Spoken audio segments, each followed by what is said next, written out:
Assalamualaikum warahmatullahi wabarakatuh. Waalaikumsalam. الفاتحة على رمضان يغفر ذنوبنا ويستر عيوبنا ويكشف كروبنا ويشفي مرضانا ويرحم موتانا ويقضي جميع حاجاتنا الدنيوية والأخروية حسيا معنوية ظاهرة وباطنة سيدنا ومولانا محمد صلى الله عليه وسلم خير البرية حاجة الدنيا بالميسرة وحاجة الآخرة بالمغفرة. جزاك سيدنا الله المستعان حسن المعمول الذي شرع حسن الدرجة بشرع الله الشافعي وإلى السيد أحمد السيد حسن بن أحمد ومحمد بن سالم الكافي مستحضر اللهم زكي الطاهرة في هذا المسجد سر جبتك المبارك ونحن له الفاتحة أعوذ بالله من الشيطان الرجيم بسم الله الرحمن الرحيم الحمد لله رب العالمين الرحمن الرحيم مالك يوم الدين إياك نعبد وإياك نستعين اهدنا الصراط المستقيم صراط الذين أنعمت عليهم غير المغضوب عليهم ولا الضالين. الحمد لله رب العالمين والعاقبة للمتقين ولا عدوان إلا على الظالمين والصلاة والسلام على حبيب رب العالمين سيدنا ومولانا وحبيبنا وشفيعنا وعظيمنا ونور قلوبنا ومولانا محمد الفاتح لما أغلق والخاتم لما سبق ناصر الحق بالحق والهادي إلى صراطك المستقيم وعلى آله وصحبه حق قدره ومقداره العظيم صلاة تفتح لنا بها أبواب الرضا والتيسير وتغلق عنا بها أبواب الشر والتعسير وتكون لنا بها وليا ونصير أنت ولينا ومولانا فنعم المولى ونعم النصير. أما بعد جماعة مسجد Sirajul Mutakin sholat maghrib yang mudah-mudahan kita semuanya senantiasa dirahmati dan diberkahi oleh Allah Subhanahu wa Ta'ala. Sebelum kita melanjutkan kajian kita pada kitab At-Taqrir As-Sadidah fil Masail Mufidah, buah karya dari Sayyid Hasan bin Ahmad Al-Kaf, mari kita bersama-sama nazar itikaf agar duduk kita diberikan pahala wajib oleh Allah Subhanahu wa Ta'ala dengan menazarkan al-itikaf. Kita niatkan dulu. Setelah kita hafalkan, kita niatkan dalam hati apa yang sudah kita nazarkan di itikaf tersebut. Bismillahirrahmanirrahim. Nadartul itikaf fi hadzal masjid muddata iqamati fihi billahi ta'ala.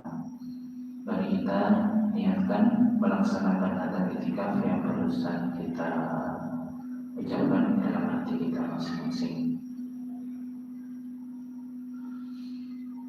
Bapak Ibu, sebelum kami melanjutkan kajian pada kitab ini, kami selaku pribadi mengucapkan masih dalam suasana Idul Fitri walaupun hari ke-12, kami mengucapkan minal aidin wal faizin wal maqbulin. Semoga kita semuanya minal aidin termasuk orang-orang yang nanti diberikan Ramadan kembali oleh Allah di tahun depan, dan al faizin orang-orang yang sukses, orang-orang yang beruntung dengan amal-amal ibadah yang sudah kita lakukan, kita semangatkan, kita istiqomah.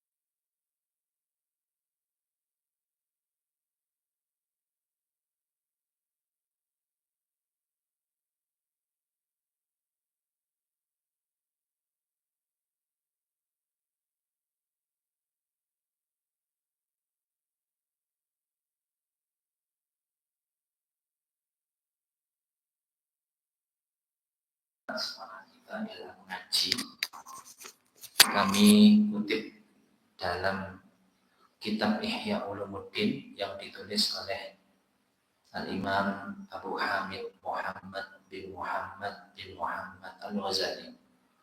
Beliau wafat pada tahun 505, artinya pada abad ke-6 beliau. Beliau punya guru besar, banyak guru-guru beliau, di antaranya adalah Imamul Haramain Al-Juwaini Abdul Malik. Banyak sekali guru-guru beliau dan karya beliau itu tidak kurang dari 500 kitab. Namun yang paling monumental, yang paling dikenal oleh masyarakat itu adalah kitab Ihya Ulumuddin. Banyak ulama-ulama yang memuji kitab Ihya Ulumuddin. Sebagian ada yang mengatakan seandainya Al-Quran itu tidak ada di dunia ini, maka penggantinya adalah Ihya Ulumuddin. Al-Imam Nawawi beliau juga pernah dawuh dalam salah satu ucapannya. Beliau mengatakan, Al-Imam Nawawi yang menulis Riyadhus Shalihin ini, Riyadhus Shalihin, terus Al-Adhkar, Asatif, insya Allah ada yang mengajar Adhkar di sini, yang hari Rabu malam itu. Itu Al-Imam Nawawi mengatakan bahwa Ihya itu hampir seperti Quran. Subhanallah. Kadal ihya'u ayyakuna Qur'anan, kata Imam Nawawi. Saking tingginya ihya itu sampai kayak Al-Quran, kayak kitab suci. Saking tingginya derajatnya kitab Ihya Ulumuddin. Nah, di dalam kitab Ihya Ulumuddin ini banyak sekali. Babnya niku wonten 4. Wonten 4. Ada 4. Rubu'ul munjiat, rubu'ul ibadat, rubu'ul adat, sama rubu'ul muhlikat. Wonten 4 bab. Namun subbabe niku wonten sedoso per bab. Berarti kan 10 kali 4 ya, 40. 40. Lajeng kula bawani kok gede tapi akhirnya kula buka PDF mawon. Nah, di sini ada keutamaan orang yang ngaji. Orang yang ngaji. Keutamaan ilmu kali keutamaan ngaji. Suatu saat Kanjeng Nabi Muhammad SAW pernah bersabda.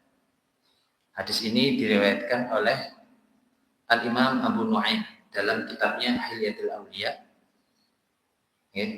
dan juga Ibnu Abdul Bar dalam kitab beliau Jami' Bayanil Ilmi wa Fadlih. Rasulullah SAW bersabda dalam suatu hadisnya, beliau bersabda, Kulla yawmin idza ata 'alayya yawmun. Kalau ada satu hari yang datang kepada aku, maksudnya kalau saya berada dalam suatu hari, dalam hari ini 24 jam, la azdadu fihi ilman, saya tidak menambah ilmu, ilman yuqarribuni ila Allah Ta'ala azza wa jalla, ilmu yang dapat mendekatkan diriku kepada Allah. Ulang ulangi. Idza ata 'alayya yaumun la azdadu fihi ilman yuqarribuni ila Allah azza wa jalla, apabila datang suatu hari kepada aku dan aku tidak menambah ilmu sedikit pun yang dapat mendekatkan diriku kepada Allah, fala burikani fi tulu'i syamsi dzalikal yaum, maka hariku tadi itu tidak diberkahi oleh Allah. Walaupun ada ilmu sedikit kita terima dan ilmu tersebut bisa kita untuk gunakan untuk beribadah kepada Allah, maka hari kita itu berkah, katakan Nabi. Walaupun ilmu itu hanya sedikit yang kita terima. Ilmu di sini ada sifatnya nih. Ilman yuqarribuni ila Allah Ta'ala. Ilmu yang dapat membuat aku mendekatkan diri kepada Allah. Artinya apa? Ilmu yang dapat aku praktekkan. Ilmu yang dapat aku jalankan dalam ibadah. Meningkatkan ibadah. Oke. Maka hariku itu berkah. Makanya waktu kita dulu waktu sekolah itu sering diajari oleh guru-guru kita, itu kita sering baca ini, Rabbi zidni ilma warzuqni fahma. Ya Allah, zidni, tambah saya ilmu. Tambahlah saya ilmu tiap hari. Warzuqni fahma. Bukan hanya ilmu tapi juga paham. Agar apa? Agar hari kita itu berkah. Katanya kan hari dimana kalau kita hari itu lebih baik, ya itu berarti hari kita itu maka kita beruntung, kita beruntung. Jadi kita dalam taklim itu adalah dalam rangka untuk menambah ilmu. Walaupun dalam 30 menit itu yang kita tangkap itu sedikit, tapi ada yang kita pahami. Daripada nol, tidak ada sama sekali. Nah, itu yang pertama. Kemudian ini banyak sekali hadis-hadisnya. Ya, kami baca sebagian, nanti insya Allah di pertemuan-pertemuan yang akan datang akan kami berikan agar nanti bisa lebih semangat dalam ngajinya, dalam istiqomah. Yang kemarin kalau kita di bulan Ramadan tiap hari kita ngaji habis subuh, walaupun ya sambil S3 senden selonjor seliap tapi lek manten maghrib kan boten nggih insyaallah boten kemungkinan besar insyaallah boten lek manten subuh niku S3 niku hadis yang pertama. Kemudian hadis yang kedua adalah hadis ini, kalau tadi itu hadis yang mengutamakan ilmu, Kemudian ada salah satu ulama yang bernama Waqala Fathun al-Musili rahimahullah. Alaysal maridu idza muni'a at-ta'ama wasyaraba wad-dawa'a yamut. Bukankah, ini beliau ini adalah seorang ulama yang dawuh kepada muridnya, bukankah orang yang sakit kalau enggak makan, enggak minum obat itu mati? Kemudian murid-muridnya menjawab, qalu bala, ya pasti orang sakit ya harus minum obat, harus makan, harus minum. Qala kadzalikal qalbu, begitu juga hati. Idza muni'a anhul hikmah wal ilm thalathata ayyamin yamut. Kalau misalkan hati itu tidak dimasuki hikmah, tidak dimasuki ilmu, thalathata ayyam. Di sini malah ditentukan 3 hari. Maksimal 3 hari. Yamut, hati ini mati. Jadi maksimal itu 3 hari sekali harus ada asupan ilmu. Harus ada asupan ilmu. Rabu taklim nih, Kamis, Jumat, nah pas kan nih, 2 hari malah. Rabu, Kamis, Jumat. Insya Allah pas nih, pas. Itu yang kedua nih. Kemudian yang selanjutnya adalah yang lebih menggugah, yaitu adalah man salaka tariqan yatlubu fihi ilman salakallahu bihi tariqan ilal jannah. Sepertinya ini pernah disampaikan oleh asatidzah yang pernah mengisi kajian subuh. Hadis ini diriwayatkan oleh Al-Imam Muslim. Man salaka tariqan, barang siapa yang menempuh satu jalan, yatlubu fihi ilman, yang dia itu mencari ilmu di dalamnya, salakallahu bihi tariqan ilal jannah, maka Allah akan memudahkan dia untuk mudah jalan ke surga. Jadi orang yang semakin sering ngaji itu adalah orang yang mempermudah dirinya untuk gampang masuk surganya Allah Subhanahu wa taala. Jadi yang mempermudah jalan kita itu adalah dengan taklim. Dengan taklim, walaupun ada jalan-jalan yang lain. Kita minta ridho orang tua, ya, tapi ada jalan yang lain untuk kita menuju surganya Allah Subhanahu wa taala. Hudur, di dalam hadis yang lain, huduru majlis ilmin, menghadiri majlis ilmu, afdalu min sholati alfi rakaat, lebih afdal daripada sholat 1000 rakaat. Bukan 10 rakaat, bukan 100 rakaat, bukan 500 rakaat, 1000 rakaat, 1000 rakaat. Lah, orang yang menghadiri majelis ilmu itu lebih afdal daripada orang yang sholat 1000 rakaat tadi. Wa iyadati alfi marid, dan menjenguk 1000 orang sakit.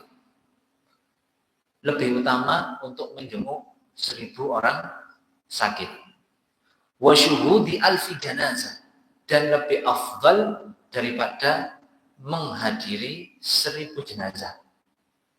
Ya, dikatakan bahwa orang yang menghadiri jenazah, ya, nyelawat, itu diberikan pahala oleh Allah Subhanahu wa taala seperti gunung Uhud. Ya. Barang siapa yang dia ikut menguburkan juga, maka dia akan diberikan satu gunung Uhud lagi. Jadi dapat 2. Nah itu kalau 1 orang. Nah kalau 2 orang. Nah kalau 3 orang. Berapa gunung Uhud yang sudah dia dapatkan? Nah orang yang ngaji itu lebih afdal daripada 1000 orang yang seperti itu. Huduru majelis ilmi. Majelis itu 1 gitu. Kalau dalam bahasa itu 1. Menghadiri majelis ilmu itu lebih afdal daripada sholat 1000 rakaat, lebih afdal daripada menjenguk 1000 orang sakit, lebih afdal daripada menghadiri 1000 jenazah. Tapi nggih mboten nangsal nggih, mentang-mentang nggih. Mantun ngaji, mboten Ramadan mboten tarawih. Ayo tarawih, gak usah wis. Memang isu kajian subuh, kan majelis ilmu kan jarine lebih afdal daripada 1000. Ora usah wis, kan wis 1000 susu ya. Ora usah mboten ngoten nggih. Mboten ngoten sederek moro sakit masuk rumah sakit. Ayo nang kono iku lho jenguk apa nang kono Rafalet apa nang pundi. Aja aku mau sing majelis. Luwih teluk 1000 pisan. Lek aku enggak ono wis ora usah wis mboten ngoten nggih. Maksudipun niki adalah beliau Kanjeng Nabi memuji betapa mulianya orang yang hadir majelis ilmu. Hadir majelis ilmu, nggih. Hadir majelis ilmu. Kenapa kok hadir? Nggih, karena rahasianya adalah malaikat Jibril mengajari Kanjeng Nabi. Nggih, itu langsung tatap muka. Nggih. Ada yang beliau rindu. Banyak orang yang rindu kepingin hadir majelis ilmu. Karena capek kerja, karena capek banyak kerjaan. Rindunya itu menggebu-gebu. Sehingga tenaganya itu jadi semangatnya lebih besar daripada jasadnya. Dia buka HP, buka wifi, kemudian pakai live streaming. Ya, penjenengan yang ada di rumah, pemirsa dimanapun antum semuanya berada, semoga dapat sama-sama dapat berkahnya. Ya. Itu saking mulianya. Faqila. Kemudian ada para sahabat yang tanya, yang ngipuin, bahasa saya ngipuin. Ya Rasulullah, wa min qiraatil Quran, apakah hadir majelis itu lebih mulia juga daripada baca Quran? Kemudian faqala sallallahu alaihi wasallam, kan ibadah 1000 rakaat ibadah gitu. Menjenguk orang sakit ya ibadah. Menghadiri jenazah itu kan juga ibadah. Sosial tapi dinilai ibadah. Ya Rasulullah, wa min qiraatil Quran, Apakah majelis ilmu itu juga lebih afdal daripada baca Al-Quran? Faqala sallallahu alaihi wasallam, wa hal yanfa'ul Qur'an illa bil ilm. Al-Quran itu manfaat kalau dipelajari dengan ilmu. Ini apa? Yang pertama ya pastinya tajwid. Tajwid panjang pendeknya itu diperhatikan. Kemudian tafsir, mengkaji tafsir. Wonten tafsir ini. Wonten nggih, tafsir Quran. Nggih. Mumpung ingat nggih, niku ten pengumumane niku mawon fikih ibadah nih. Menawi ilmu tafsir insyaallah sampun wonten khususnya. Sambil nggih. Mumpung ingat. Nggih. Nah, niku Al-Qur'an itu akan lebih manfaat kalau dengan ilmu tajwid. Kaula niku nggak ada guru tahsin Quran. Nggih, tahsin Al-Qur'an. Dugi Syam, dugi Syria. Asmanipun Syekh Mahir Al-Munajjid. Beliau salah satu rujukan ilmu qiraah.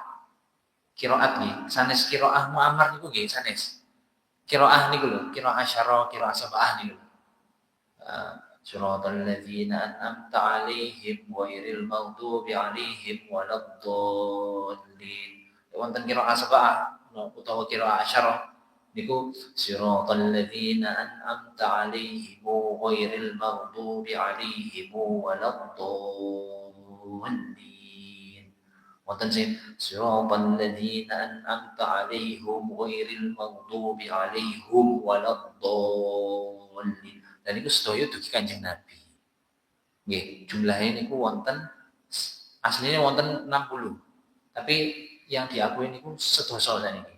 Nggih, qiraah asyarah namine. Nah, beliau niku Syekh Mahir niku mulai saat dari subuh, mulai jam 2:30 sampai mantun isya niku nerima setoran Quran. Sampai murid-murid niku hatam Quran niku 30 juz. Beliau menerima itu. Nah, sehingga kula diberikan kesempatan oleh Allah untuk tahsin kepada beliau. Niku panjang pendek, makharijul huruf, niku betul-betul diperhatikan. Nggih, sanad niku diperhatikan. Nggih, pelafalan makharijul huruf boten tepak niku pun kengken baleni. Napa maneh panjang pendek. Nggih, napa maneh panjang pendek. Misal ngeten nggih. Bismillahirrahmanirrahim. Boten nangsal panjang-panjang. Bismillahirrahmanirrahim. Boten nangsal, langsung dibenarkan kepanjangan niku le. Bismillahirrahmanirrahim. Atau bi. Nggih. Iku baru bismillahirrahmanirrahim. Lah yo napa Fatihah? Nggih. Fatihah apa? Yai Basari Alwi almarhum PIG ini nggih. Itu kan di zamannya beliau sangat-sangat detail dalam membaca Al-Qur'an. Nggih. Niku ilmu Al-Qur'an lah mboten kali ilmu niku mau nggih mboten manfaat kalian. Ten majelis ilmu. Nggih, ten majelis ilmu. Nggih. Niku kali Al-Quran lebih afdal daripada sholat boten. Niki hadis niki bukan berarti kita tidak usah sholat sunnah, tidak usah boten seperti itu. Oh, nggak usah qobliyah, nggak usah tadiyah, nggak usah tahajud, nggak usah sholat duha. Aku membengi wis ngaji, itu wis susu misalnya saya rakaat itu boten ngaten. Ini adalah menunjukkan betapa tingginya majelis ilmu. Betapa tingginya majelis ilmu seperti ini gitu. Dimanapun maupun di sini biasanya yang istiqomah itu Rabu malam atau mungkin kalau belum ada di sini di Masjid Al-Mustaqim bisa atau di masjid yang lain atau di tempat yang lain. Di sini selama ada majelis ilmu, majelis Al-Qur'an, di sini ada TPQ. Ya, ada TPQ. Itu juga majelis ilmu. Karena mengajari anak-anak kecil untuk baca Al-Qur'an yang benar. Mumpung masih kecil, ya itu diajari agar baca Qur'annya itu fasih, ya, agar nanti di masa tuanya itu tidak kesulitan untuk baca Al-Qur'an, ya, untuk baca Al-Qur'an. Kami di satu tempat ada teman ya, ada teman. Kami baca Al-Quran, saya baca Al-Quran. Bismillahirrahmanirrahim. Sayaqulu sufaha'u minan nasi ma wallahu an qiblatihim allati kanu 'alaiha. Kemudian ada yang dengar, ajaran aku ngaji Quran kok. Gini, lu ayo. Aku siap-siap aja, sama nang waktu orang. Saking semangatnya mungkin dia sibuk mungkin ya, dia sibuk. Ajaran aku baca Al-Quran cek lancar. Sudah punya anak, sudah mau kuliah, tapi masih belum bisa baca Al-Quran lancar. Ya, kasihan juga, karena semangatnya menggebu-gebu, tapi mungkin sudah terpaut umur, terpaut sama pekerjaan, akhirnya tidak ada waktu. Tak sampean pas waktu prei, sampean golek guru mending ya. Sampean golek guru pas waktu kan sore kan mulai kerja, kayak sampean masih ada waktu seiso balik belani untuk ngaji, sampean ngaji di tempat terdekat sampean. Sampean kadonan sama jajar. Sampean ndak opos di tempat-tempat sampean aja. Oke. Minggu sampean iso di situ, sampean sisakan waktu untuk ngaji Al-Qur'an. Nggih, karena itu adalah dasar. Sakno yang lainnya nanti di bulan Ramadan sudah lancar baca Al-Quran, kok ini kesulitan ya. Sampean belajar Kak. Nggih. Mumpung masih ada kesempatan. Niku fadilah orang yang belajar ngaji, ya, belajar taklim seperti ini. Kemudian bab-bab yang kemarin yang kita bahas adalah tentang sunanul ghusl, sunnah-sunnahnya orang mandi. Mandi apa ini? Mandi wajib, mandi sunnah. Nanti ada mandi sunnah, namun di sini disebutkan dulu sunnah-sunnahnya. Kemarin kita sudah sampai di yang ke-10, yang ke-11. Yang ke-10 ya. Ta'ahudul ma'atif. Kata beliau, ta'ahudul ma'atif. Di antara sunnah-sunnahnya mandi besar ataupun mandi sunnah seperti mandi Jumat itu adalah membasuh tempat-tempat yang menyela-nyela ini. Tempat yang kulit, ya, khususnya yang gemuk ya, atau yang duduk. Kemudian ini ada sela-sela yang terjepit. Nah, itu sambil berdiri, itu sambil basuh. Ai al-amakin allati yukhsha 'adamu wusulil ma'i ilaiha, yaitu lipatan-lipatan kulit yang dikhawatirkan itu tidak kena air. Itu sunnah untuk dibuka kemudian disiram. Mandi. Ketika mandi, ini yang kita bahas adalah mandi wajib ataupun mandi sunnah. Kalau mandi yang biasanya kita biar seger itu tidak masuk di sini. Ini adalah sunnah-sunnah khusus untuk yang mandi jenabat ataupun mandi sunnah. Kalau mandi nazar boleh. Mandi nazar itu apa? Saya nanti kalau hajat saya terkabulkan, saya akan mandi Jumat. Berarti mandi Jumat buat dia adalah wajib, ataupun mandi setelah orang masuk Islam, yaitu itu juga sunnah.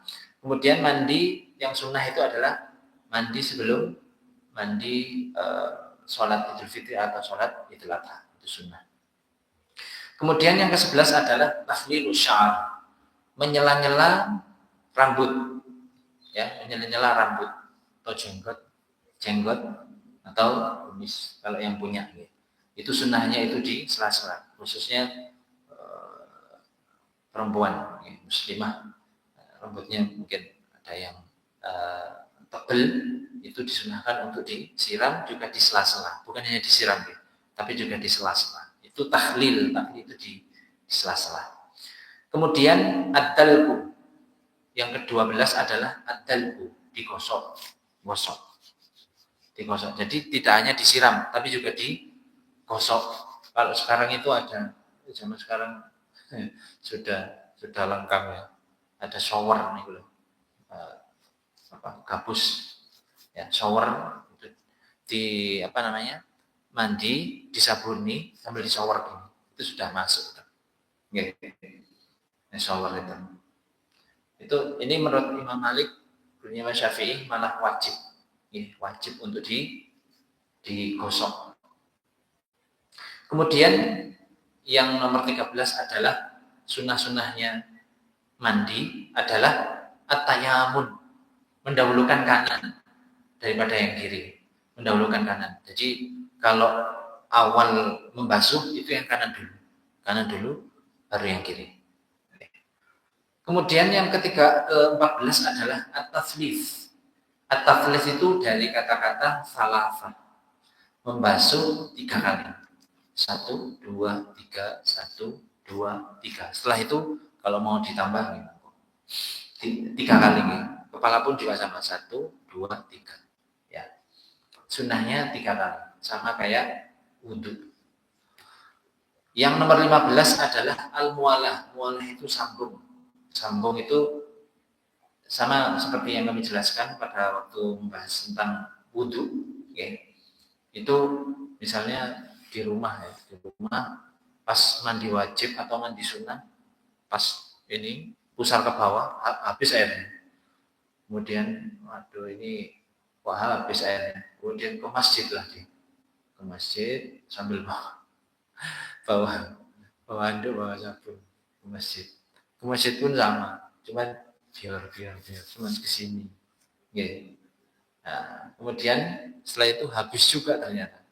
Akhirnya dia ke sungai yang bersih lagi, bukan kali yang coklat itu kan, yang amprong, kalau bahasa sekarang amprong. Itu kepalanya. Sebetulnya itu enggak apa-apa. Tapi selama ada di satu tempat, di satu tempat saja. Ya. Al-mualah ini jarang untuk dilakukan kecuali pada saat darurat, itu tidak apa-apa. Kemudian yang ke-16 adalah ayyaghtasilah masturul aurah. Kalau dia mandi jenabat atau mandi sunnah, itu disunahkan untuk auranya ditutup. Pakai celana tipis atau pakai celana dalam atau pakai sarung. Auratnya kan dari pusar sampai ini ya, aurat. Itu disunahkan untuk pakai penutup. Ini sunnah. Tidak apa-apa dilakukan walaupun sekali dalam seumur hidup. Oke. Kalau kita mandi sunnah seperti mandi sebelum Jumatan atau mandi jenabat atau mandi sebelum sholat Idul Fitri atau Idul Adha atau nanti ada mandi setelah memandikan mayit. Ya. Orang yang memandikan mayit itu disunahkan untuk mandi. Yang memandikan mayit itu, yang biasa memandikan mayit itu bagi yang memandikan itu disunahkan untuk mandi. Itu juga disunahkan untuk melakukan sunnah-sunnah tersebut. Jadi sunnahnya itu untuk mandi jenabat atau mandi sunnah itu ditutup pusar sampai ke bawah, auratnya ditutup, disunahkan. Tidak apa-apa dilakukan walaupun seumur sekali. Seumur sekali. Kemudian yang ke-17 adalah alla yang qusa ma'uhu an sha'in. Airnya yang dibuat untuk mandi itu tidak kurang dari 1 sok. 1 sok itu 4 kali gini. Jadi ambil keran 1, full 2, 4 kali itu 1 sok. 1 sok. Dilihatkan bahwasanya Kanjeng Nabi itu kalau mandi itu ya cuma segitu. Loh gimana? Berarti saking Kanjeng Nabi itu tidak mau menghambur-hamburkan air. Kanjeng Nabi itu cuma 1 sok. 1 sok itu 4 kali. Kira-kira 4 kali. Ya kalau sekarang ya sekitar 4 liter lah. 4 literan. Tidak lebih dari itu, tidak kurang dari itu. Ya. Kalau kita sekarang ya enggak iso, separuh jeding itu enggak iso. Separuhnya jeding. Bahkan jeding difuli dulu, habis itu dibuat mandi. Kalau nggak gitu digur ya. Ya enggak apa-apa. Pokoknya semuanya merata dan kotoran itu sudah tidak ada lagi. Dan semuanya harus kena. Semuanya harus kena. Ya, semuanya harus kena. Dilihatkan bahwa nanti kalau satu anggota itu tidak kena untuk khusus mandi jenabat, itu nanti dia itu akan wadul Gusti Allah pada saat di hari kiamat nanti. Misalnya kuku gitu. kuku. Ini sudah dipotong semua, tinggal jempol. Nah, jempol itu mboten dipotong kuku. Nah, ini berarti ngingu setan berarti. Ya, itu pada saat mandi jenabat nggak kena air ini, kan harus kena air. Itu dikatakan nanti dia akan nuntut nanti di hari kiamat. Ya Allah, saya dulu jenabat tapi nggak dibasuh, ya, nggak dibasuh. Makanya kalau sebelum jenabat di malam hari ataupun di waktu sebelum jenabat itu dianjurkan untuk tidak kena cat atau tinta atau apa, ya. Agar nanti makanya disunahkan setiap hari Jumat sebelum Jumatan itu potong kuku atau Senin atau Kamis. Potong kuku itu sebelum Jumatan atau Kamis atau Senin. Potong kuku, ya.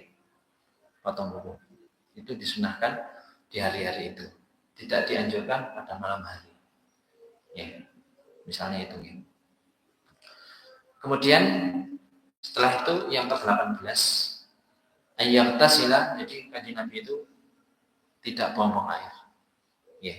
Walaupun di laut, ya, itu tetap harus menjaga tidak boros terhadap air, Kemudian yang ke-18 yang terakhir adalah an yaghtasila fi mahallin la yanaluhu fihi rasyash. Mandi di tempat yang sekiranya tidak ada percikan. Ini anjurannya. Nah, sekarang banyak keramik, ya. Itu nggak bisa kalau nggak nyiprat, ya. Itu pasti nyiprat nih. Pasti nyiprat itu tidak apa-apa sih, tidak apa-apa walaupun ada keramik itu boleh-boleh saja, tidak apa-apa. Tapi kalau ada tempat yang tidak terkena percikan, ya berarti tidak terbuat dari keramik. Nopo berarti? Dasarnya berarti tanah. Berarti nggak bisa. Kita masih belum bisa. Coba kita sekali-kali lihat peninggalan kanjeng Nabi itu, ya. Rumahnya kanjeng Nabi itu kecil. Ya. Di Magetan itu ada pondok Al-Fatah Temboro. Niku nggak ada tempat peninggalan kanjeng Nabi. Mulai pedang, sarung, kopiah. Jadi kita melihat itu kok kita hati itu langsung nyambung. Itu berarti betul-betul umat kanjeng Nabi. Itu langsung nyambung. Pecinya kanjeng Nabi itu seperti apa? Itu di sana, di Magetan. Bayar. Maksudnya berapa, ya? Mungkin 50.000. Ya. Kami pernah ke pondoknya. Ya, waktu tahun berapa? 2017 itu pernah ke sana. Pondoknya besar, ya, pondoknya besar. Namun di situ ada tempat peninggalan kanjeng Nabi, ya, seperti jubah, seperti pedang, ya. Itu beliau sangat sayang kepada kita, dan ya kalau kita ada kelebihan rezeki kita bisa menyempatkan ke sana, ke Magetan, ya. Bukan Magelang, ya. Magetan, ya. Itu di sana ada tempatnya di sana, ya. Kemudian yang selanjutnya adalah, ya, al-kaifiyatul masnunatu lil muslim. Tata cara yang disunahkan untuk mandi. Yang pertama adalah ini tata cara sunnahnya. Urutan seperti ini. Yang pertama adalah ayyuzilal qadar qabla. Sebelum mandi itu disunahkan untuk buang air. Buang air kecil, pokoknya kotoran-kotoran itu disunahkan untuk dibersihkan. Jangan habis ngecat atau habis apa, itu dibersihkan dulu. Habis keringetan, ya, mungkin ada darah atau apa, itu dibersihkan dulu. Darah, atau cat atau tinta itu dibersihkan dulu. Min maniyin au najasatin kabaulin. Kotorannya adalah misalnya ada sebagian, ya, mohon maaf ya, ada mani, ya mani itu dibersihkan dulu. Kemudian ada air kencing, ya berarti harus kencing dulu. Diusahakan untuk kencing dulu. Enggak kebelah kencing, minum dulu. Sing banyak biar kencing. Karena apa? Karena itu sekalian untuk mengeluarkan mani yang tersisa. Kodenya ada mani yang tersisa di dalam. Mani sama itu ya campuran kencingnya itu biar keluar. Didorong sama kencingnya tadi agar tuntas, ya, agar tuntas. Itu disunahkan sebelum mandi. Ya, kami ulangi bahwa di sini adalah yang dimaksud adalah mandi jenabat atau mandi sunnah. Ya. Untuk mandi yang biasa pagi sore itu tidak termasuk di sini. Tapi kalau mau mempraktekkan untuk persiapan nanti kalau mandi jenabat dan mandi sunnah, betul apa? Itu lebih afdal.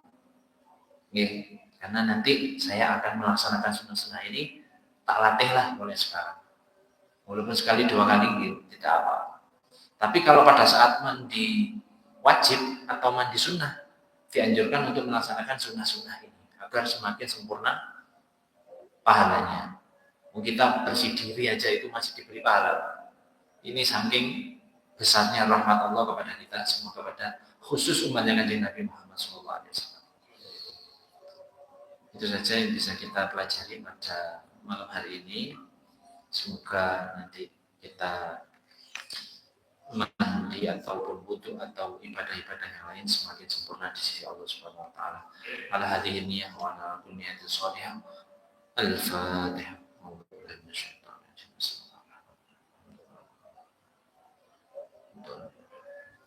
Ngapunten ing ada. Assalamualaikum warahmatullahi wabarakatuh.